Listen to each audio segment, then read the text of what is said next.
Earthquakes are now reported as moment magnitude. So what happened to the Richter scale? Charles Richter and Benno Gutenberg developed the first magnitude scale in the 1930s to quantify earthquakes by relating the size or amplitude of seismic waves, shown on the right, plotted against distance as calculated from S minus P arrival times, shown on the left. Connecting the two gives you the Richter magnitude. The scale is logarithmic, so a 1 unit increase in magnitude corresponds to 10 times larger amplitude.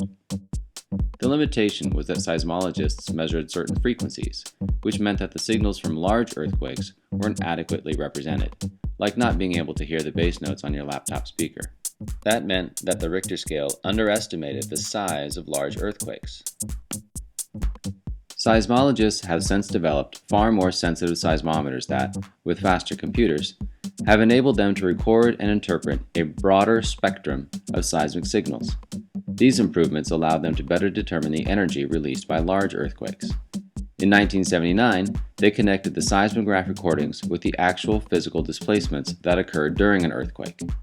The result was the moment magnitude scale.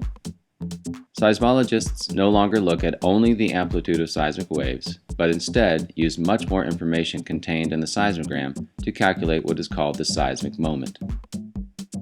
The seismic moment, which defines how much force is needed to generate the recorded waves, is defined by this equation: mu times distance times area.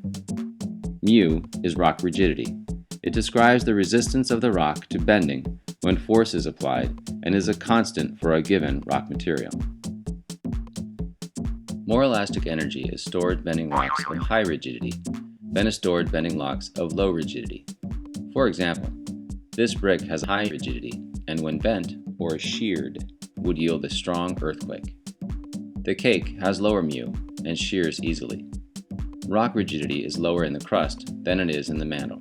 As mentioned earlier, in most cases, distance and area can be determined by mathematical modeling of seismograms. D is the distance that the rock slipped along one side of the fault zone relative to the other side. In the 1906 San Francisco earthquake, this fence line was offset over 3 meters. A is the estimated area of the fault zone along which the rock slipped, the distance d. It defines the area that actually ruptured during the earthquake.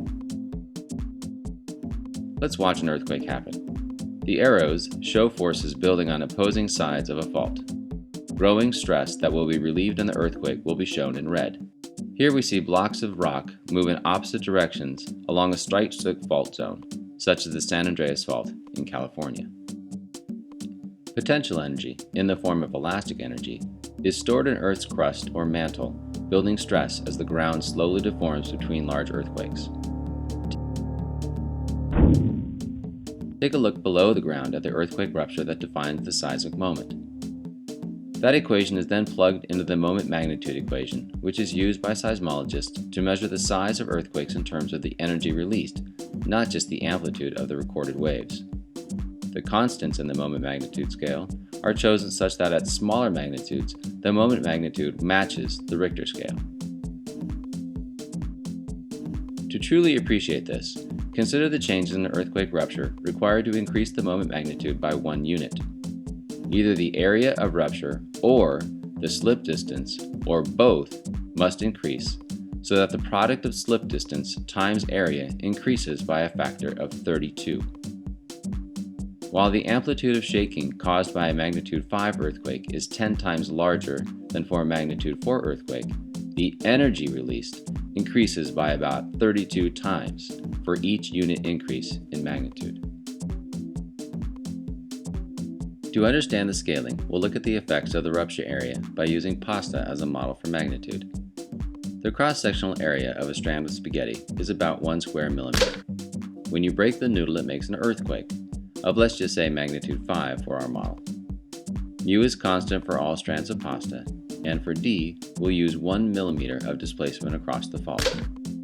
So here we see the pasta break and move laterally 1 millimeter. To increase it to a moment magnitude of 6, we multiply it times 32. The surface area is 32 times higher, yet the amplitude is just 10 times higher. To reach a magnitude 7, you have to multiply 32 times 32, and you get roughly 1,000 strands, or about a pound of spaghetti noodles.